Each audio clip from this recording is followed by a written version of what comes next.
сонсогчдоо сэтгүүлч уянгийн бэлтгэдэг уянгийн подкастын ээлж дугаар эхэлж байна. Тэгэхээр олон улсын эмэгтэйчүүдийн өдрийг тохиолдуулаад бид нэр нэг мундаг ээжийг подкастынхаа зочноор ураад байна. Тэгэхээр сайн мэнэ та өөрийгөө танилцуулаач. Сайн мэнэ үү, намайг Готгон Жагалагддаг. Сонгон хайрхан дүүргийн 28 дугаар хорооны иргэн. 3 хүүхдийн ээж байна. Анх ерөн жишээлбэл хүүхдийнхаа уншиг тэг хизээ яаж мэдсэн бэ? Хоёлаа одоо болж байгаа нь процессоо бүр эхнээс нь түүхий нэг ярил те. За. Би 2019 онд ихэр хүүхэдтэй болсон. Хүү охин хоёртай. Би охиныгоо анх миний охин гар хорооны гажигтай болсныг яаж мэдсэн гэхээр ерөөсөө өмнө нөгөө би чинь нөгөө ихэр хүүхдийг чинь одоо 4-т 5-т хад бай харуулдаг. Тэгээд тэрүүнд ерөөс харагдаж байгаа үгэлдэг манай охины гар нь. Тухайн үед яг их баригч маань анх миний охин сэтгэлэн бариарай. Охины чинь гар нь жоохон асуудалтай юм байна шүү. Гар хөл нь асуудалтай юм байна шүү. Энэ дээр сэтгэлэн бариарай гэд надад хүүхдийн минь авчирч үзүүлчихсэн. Тухайн үед бол би уучлаарай. Зүгээр. Тухайн үед бол би охиныгаа анх хараад тэгэхээр өрөвдөж хайрлсан. Тухайн үед бол нөгөө ээж хүний хувьд болох охиныхаа хараад ирээдүйн амьдралд нь л миний нүдэнд харагдчихсан. Миний охин том болоод сургуульд ороод явах бол цэцэрлэгт ороод явах бол хамгийн түрүүнд л надад тийм бодлооч ирсэн. Тэгээд би охиныгоо тийм төвчлөө гэж би нэг ч удаа би харамсаж үзээгүй. Яг бол би үнэхээр хүлээжсэн миний хоёр хүүхэд байхгүй юу. Тэгэхээр хизээж би охиныгоо яна ийм хүүхэдтэй болчлоо гэж нэг харамссан. Надад нэг ч удаа тийм сэтгэл төрж байгаагүй. Би зүгээр л охиныгоо хараад маш их хайрлж өрөвдсөн. Миний охин тэгээд тухайн үед бол өөртөө юу гэж амлаж байсан гэхээр үнэхээр эмчлэх боломжтой бол охиныгоо ээж нь заавал эмчлүүлж өгнө. Хамгийн түрүүнд тийм л амлалт охиндоо өгчсэн. Дөнгөж одоо төрүүлчихэд хүүхдийг нь авчирч ирсэн үү гэсэн үг шүү дээ тий. Тэгээд одоо хоёр хэр хүүхдийн хүн зүгээр. Хүн маань зүгээр. Охин маань ингээд өөрөө төрөлхийн гар хурууны гажиг дотоо хөгжил гэсэн давхар онштойгоор төрсөн. Тэгвэл эмчнэр тухайн үед бол яг энэ хүүхдийн шалтгаан нь юунаас болсон бэ гэд тэрийг бол одоохондоо бол зүгээр 3 одоо асуудал дээр эргэлзсэн байгаа. Нэгдүгээрт нь болохоор яг нөгөө ихэр хүүхдүүд гэдэг утгаараа нэгнийхээ хөгжлийг булаадаг тийм тохиолдол байдаг гэсэн. Хоёрдугаар тэгэхээр агаарын бохирдлоос бас болох боломжтой гэж үзсэн. Тэгээд болохоор дараад нь болохоор хүчил төржийн бас дутагдлаас ийм бас үүсэх боломжтой гэсэн. Гэхдээ би болохоор зэрэг өөрөө нэг өмнө манайх ч угаас 3 хүүхэдтэй. Том маань одоо 8 настай. Тэгээд ерөөсөө би төрөлхийн тийм хүндрэл гэж нөгөө тээж хугацаанд ч юм уу ямар нэгэн хүндрэл надад ерөөсөө гарддаг байхгүй юу. Зүгээр явж байгаа л ямар ч тийм хаван хавдарч байдгүй. Одоо зүгээр явж байгаа л ингээд төчд болохоо би нэг тэгж тийм ерөөсөө бодож ерөөсөө хүн гэдэг юм байна л да. Өөрт хүрээд ирэхээрээ ер нь бол ингээд мэдэрдэг. Эрүүл байх шиг сайхан зүйл байхгүй мэнэ. Хүн эрүүл байх юм бол бусад нь аяанда тэр бусад ий төрөнг мөнгө төгрөгийн баг зараг дутагдал бол хүний амьдрал байна штэ. Яг эрүүл байх шиг хамгийн гоё ад жаргал гэж байдгүй мэнэ гэдгийг л мэдэрсэн юм байлээ. Таны одоо 2 дахь удаагийн төрөлт байсан. Тий, 2 дахь удаагийн төрөлт.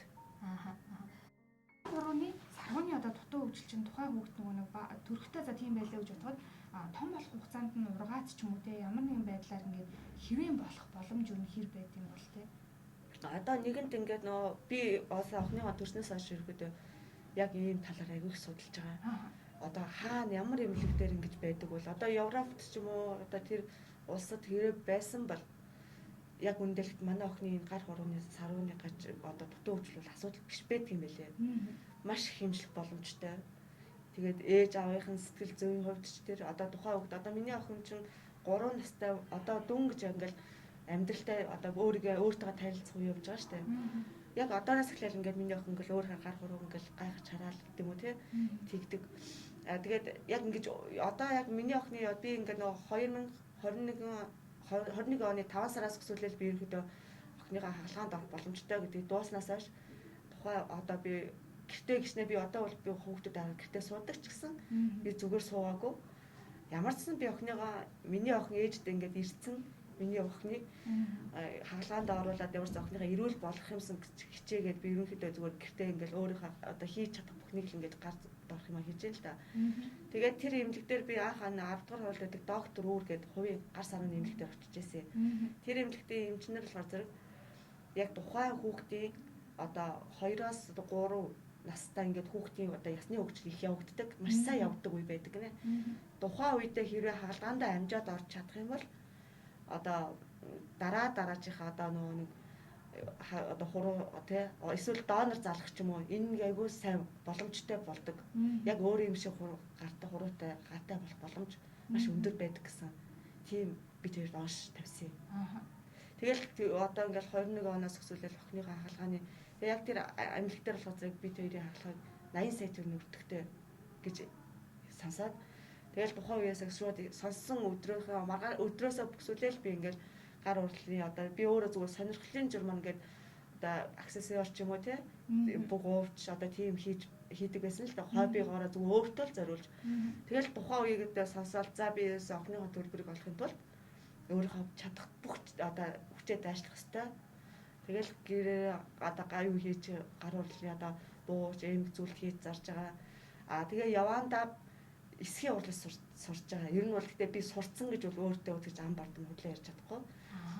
Гэтээ хийж байгаа юм руу хойлоо эргээд орё да. Одоо жишээлбэл сонсож байгаа хүмүүс ингэж бодож байгаа тийм. За хувийн эмнэлэг рүү шууд яваад очичтэй. Энэ улсын нөгөө их нялхас дээр ч одоо энэ төрлийн хаалгаа хийдэм байл шүү дээ. Яагаад улсын эмнэлэгтээ хандаагүй юм бэ гэж магадгүй шүү дээ. Тэгэхээр эхлээд ер нь ямар эмнэлгээр явж үтсэн юм те. Тэгээ яагаад сүүлд нь одоо ингээ хувийн эмнэлэг сонгож байгаа гэдэг шалтгаан нь юу байсан юм те. Бид хоёр охиныгоо аваад бол юу яасан л та. Улсын манай Монголд байдаг улсын одоо их нялхас ч юм уу гэмтэл ч юм уу бүх эмнэлгээр явсан. Би тэр жуурс баг төрөл 8 хоногтойгоос өсвөлэл эмнэлгээр ингэж явж байгаа. Тэр хугацаанд бол яг манай Монголд бол яг манад охины төрлийн эм хаалгыг бол хийгддэггүй. Мэдээс зүгээр гар хурууны наалтцны салгах хаалга хийгдэнэ. Яг гар хуруугийн одоо нөгөө донор залгах ч юм уу тий. Яг тэр чиглэлээр бол манай Монгол одоохондоо тийм хаалга хийгдэггүй байгаа. Хэрвээ хүсэх юм бол би хятад энтхийг орнд илүү их онцлж үзэж байгаа юм. Мэдээс Солонгос гэл Америк, Европын орнууд зөндөө байгаа л та.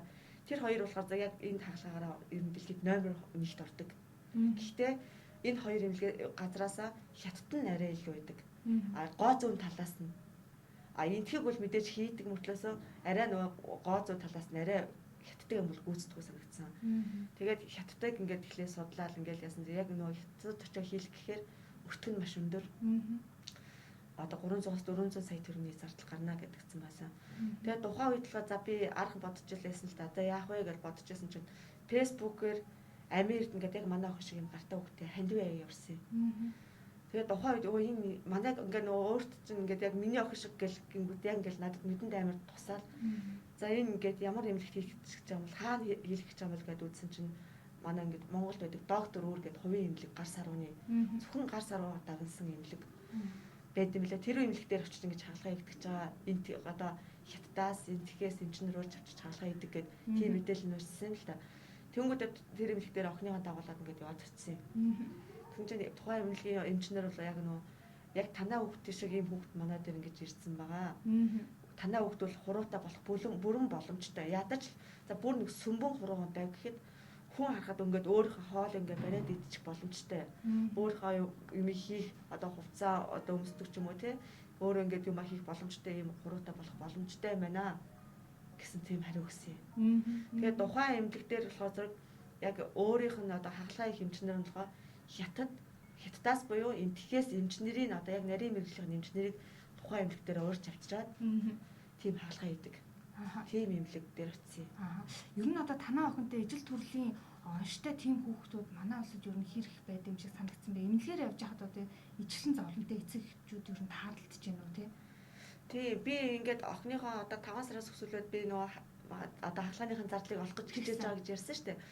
Тэгэхэд тэр хугацаанд би одоо зарим нэг мэдээ сайтаар би ингээд одоо өөрийнхөө хийж байгааг танилцуулангаа ингээд мэдээгээр гарч ирсэн л та. Тэгэхэд тухайн үед бол над руу үнэхээр олон хүн талбагдсан. Хотоосч тэр хөдөөж байдаг гэд яг манай охин шиг шүү дээ. Үнэхээр их болцсон байлээ манай Монголд бол. Тэгээ яг нөгөө бид нэр болохоор яг нөгөө яг хүүхдээ яг яаж амжилуулах вэ? Ямар гарцаар амжилуулах гэдгээ мэдхгүй.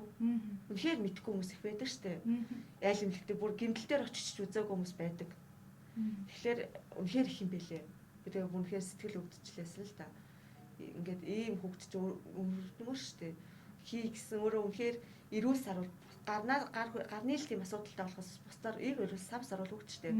Тэгээд өөрөө ингээд авах юмаа ингээд авч чадахгүй ингээд тухайн үед бухимдах үе зөндөө байдаг л та манай охинд. Одоо өөрөө хайртай тоглоом ингээд авч чадахгүй ингээд ээж нүмнээс ингээд гүгэд хахаар заримдаа ингээд жоохон уурладаг ч юм уу, буцаалдаг ч юм ингээд тэр мэрийг ингээд өөрөө мэдэрдэг болохоор би тэр хүмүүсийг ингээд боддtiin л та. Ингээд өрөвдмөр юм аа энэ болдог бол ингээд энэ бүх хүмүүс ингээд өөр ингэсэн хөөрхөн хаалгаанд ордог ч юм уу тийм имжлүүлээд өөр хуруутай болчоод ингээд өөрөө бас хүүхдүүдийн адил ингээд гүгээсэй гэж амар их бодож ирсэн тэгэхэд. За таны хувьд ер нь яг ямар мэрэгчлээ хүн бэ? Та өөрийнхөө талаар бас нэг товчхон танилцуулаач тийм. Би болохоор цаг өөрөө багш мэрэгчлээ. Боловсролын их сургууль төгссөн. Гэхдээ яг өөрийнхөө мэрэгчлэр бол ажиллаагүй. Тэгэл тухайн үед нөгөө эмнэлгийн өөрхийн эмнэлэг туслах ажилчин ч юм уу ингээд ямар ч сан өөрийнхөө бол мэрэгчлэр ажиллаж арай амжиг байгаа. За одоо нөгөө нэг охиных нь онш тийм гэдгийг сонсцсон байгаа тийм ингээд эмчилгээг нь хийх гэж байгаа. Тэгээд тэр эмчилгээнийхэн зардлыг олохын тулд жишээлбэл танай гэр бүлийн зүгээс яг юу хийж ин тийм яаж хичээж ин тэр талаараа. За бид хоёр бол ямар ч сан 5 сараас яг тухайн эмнэлэг дээр очиж одоо хаалгааны нийт зардал тэдэн төгрөг гарна 80 сая төгрөг гарна гэж мэдснээс хойш бол ерөөсөө зүгээр суугаагүй.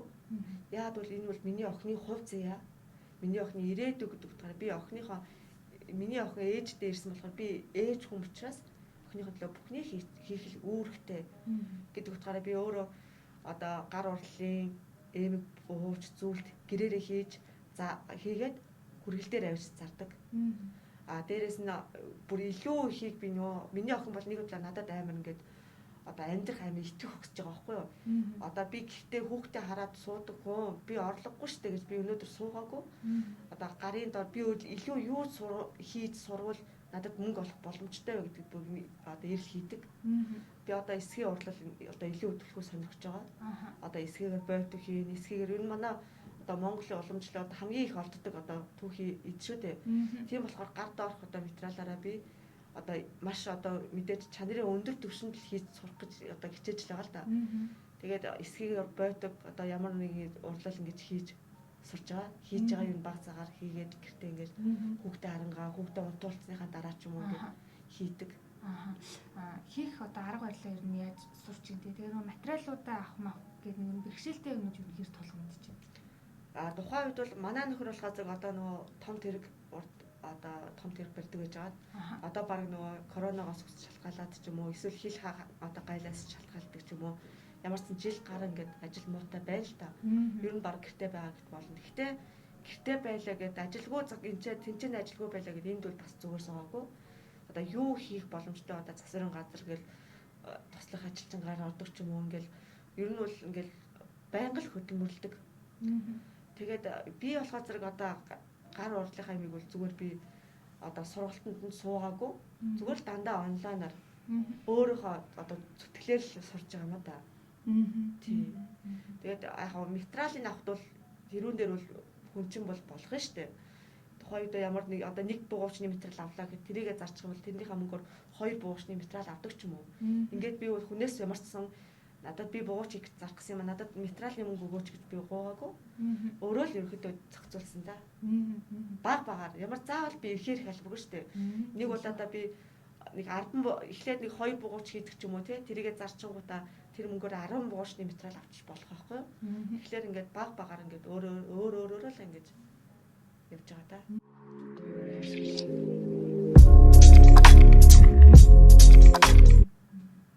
Одоо ингээд эмнэлгээр явж байгаа ч юм уу тий амьдрал бэрхшээлтэй тиймэрхүү юмнууд ер нь манай нийгэмд ажиглагдчих юм уу? Ер нь хэцүү штэ. За яг тухай одоо би ингээд яг нөгөө өөрийг чинь нөгөө 9 настай хүүхдийн асархаа гэж ярьсан тийм үү? Тэгсэн. Манай хүүхдийг асаргаанд оруулаагүй. Яагаад гэвэл би 4 удаа би асаргааны хурлаа хүүхдээ аваад орж исэн. Хамгийн сүүлчтэй би муудалцаад эмчнэртэй муудалцаад би уйлаад гарч ирсэн хүүхдээ тэрвэрээ. Яагаад гэсэн чинь эн чинь бол хөнгөн гэж байгаа байхгүй манай хүүхд. Манай хүүхд өнөөдөр баруун гарынхаа эрх өрөө чигч өрөө эрийг л ашигладаг. Тухайн юма хийхдээ. Бас эдгээр нь ингээд наалтцтай. Энэ хуруу ингээд хурууг штэ. Газун гарна. Тэгээд би охиныгоо ингээд тасаргаанд оруулаад би өнөөдөр хүүхдтэйгээ мөнгөд өөрөө нөө одоо гिचнээ би гэртээ хүүхдэд хардаг ч гэсэн би хүүхдтэйгээ мөнгөөр хоол авч идэх гэсэндээ биш аахгүй юу? Би хүүхдтэйгээ тухайн миний охин тухайн үед 2 настайгаас 1 настайгаас өсвөлээ би асаргаар хөөцөлдсөн байхгүй юу? Тэгээ хамгийн сүүлд ороход энэ хүүхд ч хөнгөн гэд оруулаагүй. Тухайн үед би хүүхдээ асаргаанд тэгээ оруулж юм бол хагалгаанд ч гэсэн хагалгааныхын зардал ч гэсэн баг ингээд нэмэр болоосоо гэж өсөж хаалгааны одоо асаргаанаар худлаар оруулсан. Тэгэхэд аль нэг төвшөнд мухар байвал оруулна гэж байгаа юм. Тэгэхээр тэр Монголын ирээдүй шүү дээ. Өнөөдөр манай охин гисний гар хурууны асуудалтай байсан ч гэсэн ирээдүйд ямар ч хүн болгоо хинч мэдэхгүй. Тийм болохоор Монгол би өнөөдөр миний ганцхан миний хүүхд гэж байгаа юм шиг боловч энэ нь яваад Монголын ирээдүй байхгүй хүүхдүүд бол. Тэгэхээр бас манай энэ одоо эмчнэрийн одоо асаргааны энэ одоо журамч гэдэг юм уу энэ надад үнэхээр гатуу санагдсан. Өнөөдөр тэтэд нөгөө авах ёстой хүүхдийг л би одоо асаргааг нь авъя гэсэн бодолтой явж байгаа болохоос биш зүгээр би эрүүл хүүхдэд дагуулчдод би асаргаа авч би хүүхдийнхээ мөнгөөр өөрийгөө тэжих гэсэндээ бол надад бол тийм ямар ч хүнд тийм бодол байхгүй. Тэгээд ерөнхийдөө тийм өсвөлээд ерөнхийдөө эмнэлгээр бол айгүй хүндрэлтэй байдаг. Цаг авахаас өсвөлээл одоо өнөөдөр очлоо гэд одоо хэд 3 одоо 5 хоногийн хойдлох цаг ч юм уу. Заавал танилтай байж л би өнөөдөр хурдан хүүхдээ үзүүлэх боломжтой. Танилгүй байх юм бол надад үнэхээр цагийн хүлээгээл байсан. Надад урд тэр цагийг дайраад үзүүлэх ямар ч боломж авахгүй. Ядаж л би ингэж бодсон шүү дээ.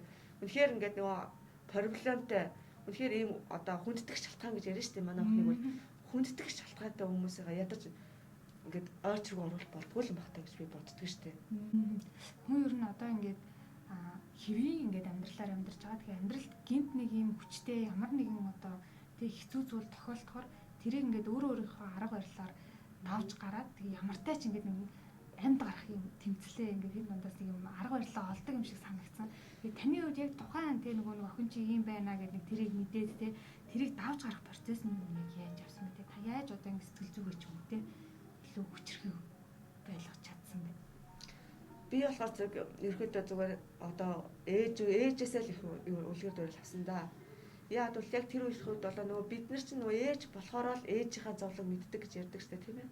Тэгэхээр миний ээж бидний төлөө ямар их зүтгэлээ гэдгийг л би хамгийн түрүүнд бодсон. Тэгэхээр би ч гэсэн адилхан ээж хүн болохоор би өөрөө энэ хүүхдээ хүсэж гаргасан болохоор хин нэгний хүсэлтээр биш тийм үү? Би өөрөө энэ хүүхдээ хүсэж гаргасан болохоор энэ хүүхдээ үнд би 100% хайрлах хүлээх үүрэгтэй. Тэгэхээр энэ хүүхдийнхаа ирээдүг одоо гэрэл гэгээтэй болох уу, харах уу болох уу гэдэг 100% надаас шалтгаалаад байгаа байхгүй юу? Тэгэхээр яг нэгт ээжигээ бодсон, нэг хоёрдугаар би охиныгоо бодоод би тэгэхээр би ингээд уйлаа суугаад байх надад одоо хугацаа байхгүй. Тийм болохоор одоо чадхаасаа чадахгүй хүртлээр хөвөө зүтгээд үзэх хэрэгтэй. Ядаж дараад нь хүүхдийнхээ нүүр бардан байх хэрэгтэй. Зүгээр таньдаа цуглуулах болно шүү дээ. Хамгийн гол нь сүүлд нь би охиныхоо нүүр бардан бол байх. Яагаад гэвэл хизээ нэг охин маань одоо ээжээ та яагаад минь намайг ийм төрүүлж вэ гэд тийм үг би сонсхийг үнэхээр хүсээгүй. Ээж нь чамайг төрснөөс нь охиныгоо том болохоор ээж нь чамайг төрснөөс хойш охиныгоо эрүүл болгохын төлөө огт зүгээр суугаагүй. Тэмцсэн шүү минь охин гэж сүүлд нь хэлэхэд нүүр бардан байхыг л би хүссэн. Одоо хандивын юуны хаалганы зардлаас 30 сая нь бол ямар ч гэж. Тий, ямар ч нэг жилийн хугацаанд бол ямар ч мэдээж сайхан сэтгэлтэй хүмүүс ханд өөргөсөн. Тэгээд өөрөө юугаараа хийж байгаа зүйлээ зараад ямар ч нэг одоо 30 сая төгрөгийг бол жил одоо баруун жилийн хугацаанд л ямар ч 30 сая төгрөг бол цуглуулсан байгаа. Хэрвээ тэгээд ямар цаашдаа ч гэсэн би одоо ингээд яачлаа гэд зүгээр бууж өгөх болоогүй гэж бодож байгаа өөрийгөө. Тэмцээр тохиолно охиныгоо эрүүл болохын төлөө бүхнийг ямар ч хийндэл гэж боддог шүү дээ. Өдөр болгол охиныгоо харахаараа тэгж боддог шүү дээ. Танаа охин чи ер нь ямар юм онцлогтой мөртэй. Одоо 3 настай гэдэг чи яг нэг иймэрхүү одоо зан хааштай ч юм уу те. Ингээд аль хэдийн тэр нэг ингээд тодорцсон энэ гэдэг чинь хүүхдээ. Тий. Миний охин бол үнэхээр ухаантай бүр нэг цаанаасаа нэг тийм нэг сэргэлэн ухаантай хүмүүс байдаг шүү дээ. Үнэхээр миний охин ухаантай. Тэгээд өөрөө ингээд нөгөө хамгийн гол нь би бас нэг урам авдаг юм юу гэхээр миний өөрөө юмаа хийх гэж амар эргэлздэг байхгүй юу. Хүүн болохоор ингээд нөгөө зүгээр мөртлөөсөө нөгөө хоол идэхтэй ч юм уу ингээд заавал надад миний тусламжийг авах гад байдаг бол охин өөрөө идхийг амар эргэлздэг. Ер нь өөрөө л ингээд юм хийх ингээд хараал ингээд би охиныгаа ингээд ажигладаг. Тэгээ ажиглал ингээд хараа сууж байгаа. Ер нь би өөрөө л гээд одоо нэг чадахгүй ч гэсэн ингээд өөрөө би ингэчмээр нь өөрөө л ингээд амар тэрийг ингээд юмаа хийх амар эргэлзэлтэй болохоор би охиныгаа бүр тэр нь надад бүр их урам зориг өгдөг байхгүй юу. Хүүхдүүдэд нэрээ цэцэрлэг төгснө үү? Одоохондоо бол хүүхдүүд өгөөгүй байгаа. Яг миний одоо нэг бас нэг айж байгаа асуудал чинь тэр болж байгаа байхгүй юу. Би өнөөдөр ингээ манай хүү хоёр ингээ 3 нас хүрсэн цэцэрлэгт өгөх боломж байгаа. Гэхдээ яг би охиныгоо яах вэ гэж би өөрөөсөө холдуулахаас ингээ зүрх ингээ шимшрээд байдаг байхгүй юу. Өөрөөсөө нөгөө нэг төрснөөс төсөөлөл би өөрөөсөө холдуулж байгааг болохоор за ирүүл байсан бол би охиныгоо өнөөдөр цэцэрлэгт өгөхөд надад ямар ч асуудал байхгүй шүү дээ. Ялгаагүй өмнө эгчин ч гэсэн ингээ цэцэрлэгээ дамжаад сургуульд орсон болохоор яг ингээд охин маань ингээд жоохон өөрөө проблемтай болохоор бас яг ингээд цэцэрлэгт өгөхөөр үнэхээр миний зориг хүрхгүй байгаа юм. Үнэхээр айцтай ч юм уу. Тэгээд бас жоохон тэрнээс болоод цэцэрлэгт өгөөгүй байгаа. Тэгээ юмэг яаж гэдэг ингээд хаалгаандаа ихлээд юу ч гэсэн орцсныхаа дараа цэцэрлэг сургуулийн асуудал бол хожигдохгүй байх гэж бодож байгаа. Тэгээ миний яг өөрөө ингээд телевизээр ингээд нэг хүүхдийн дуу хараад ингээд өөрөө ингээд амар хөөргөн сурдаг. Тэгээ бүр англиар хүртэл ингээд бүр баг англиар одоо нэг хэлд ордог гэж ярьдаг шүү дээ. Яг л баг тийм. Юус ингээд хоорондоо ярьж байгаа ээжигээ мама нөгөө ихрийгээ мама нэшэр гэдэг одоо айгуу тийм англиар бас амар их хөөрхөн ярьдэн шүү дээ. Монгол хэлээр сайн хэлд ороогүй мөртлөөс англиар ингээд гараа хүүхдүүд тийм болдог. Тийм гараа угаая гэдэг. Ер нь манай охин ингээд одоо сэтгэхүйн чадвар айгуу өндөр юм шиг санагдаж байгаа. За энэ подкастыг үзэж байгаа бас ижил төрлийн асуудалтай тий ээж үз ч юм уу эсвэл магадгүй аав үз ч юм уу сонсч иж магадгүй. Тэгэхээр та тэр хүмүүс бас зориулаад өөрийнхөө одоо ингээд туршлагаас тий зөвлөгөө өгөөч гэвэл та юу гэж хэлэхээр юм? Ингээд яг сайн ингээд судлаад тий явах юм бол ямар ч сан хуруутай болох боломж бол байдаг юм бэлээ. Ингээд нөгөө зүгээр суугаад ингээд хүлээх биш. Энэ бол бас ингээд цаг хугацаа явах тусам боломж нь ингээд багасаал явцдаг тийм юм баггүй юу? Одоо тийшэлбэл нөгөө нэг өөрийн чинь нөгөө яриад тэр тухайн 9 настай хүүхдийн сурчлага авч ярьжсэн тийм үү? Тэгэхэд тэр оройтсон гэж ярьжсэн шүү дээ. Тэгээд ерөөдөө зүгээр тэр орой хугацааг заавал тулахж биш. Ер нь бол яг ийм үнэхээр ингээд гарах бол ийм одоо гажигтай ч юм уу ийм дутуу хөгжилтэй төрсэн бол ер нь багаас ингээд судлаад үзэх хэрэгтэй юм лээ. Бүх газрын боломжтой газар бол заавал байгаа. Тэгэхээр тэр боломжийг алдахгүй хүүхдээ хөөрхөн өөрийг гэсэн гар хуруутай болгоод ямар ч сан нийгмийн хөшгөний цаанд биш амьдруулахыг ирмэлзээсэй л гэж хүсдэг. За тэгэхээр студид ирээд бас өөрийнхөө талаар хуваалцаад магадгүй нөгөө яг ижил төрлийн зовлонтой ингэ явж байгаа хүн сонсох юм бол бас урам зориг авахаар тий ийм одоо хувийн юмнуудаа ярьсан танд маш их баярлалаа. Охиных нь хаалгаанд амжилт хүсье. Заавал хэрэгтэй одоо мөнгө цуглуулаарай гэж хүсье. Баярлалаа. За сонсогчдоо сэтгүүлч уянгийн бэлтгэдэг уянгийн подкастын ээлж дугаар та бүхэнд хүрлээ. Тэгээ подкасттай хамт байгаараа Игэл цэгмэн болон за Игэл радио 91.1-ээр подкастын дугаарууд цацагдж байгаа шүү. За анхаарлаа хандаж сонсон баярлалаа.